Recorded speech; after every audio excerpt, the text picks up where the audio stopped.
யாருடைய கோபத்திற்காவது நாம் அதிகமான கவனம் செலுத்தும்போது அதன் பாதிப்பு நமக்கும் வந்தடையும். அதன் முக்கியத்துவத்தை குறைத்து நம்முடைய செயல்களில் கவனம் செலுத்தும்போது நம் மனம் அமைதி நிலையில் இருக்கும்.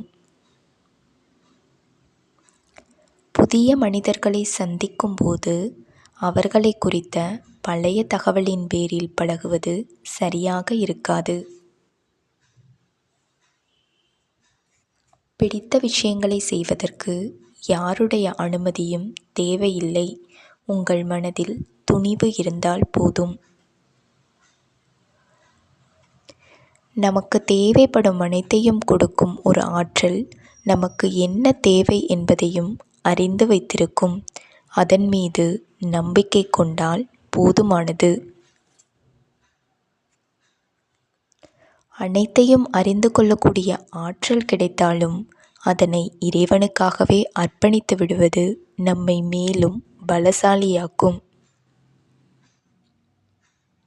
இந்த வீடியோ பிடித்திருந்தால் லைக் செய்யவும், இது போன்ற வீடியோக்களை காண சப்ஸ்கிரைப் செய்யவும். நன்றி.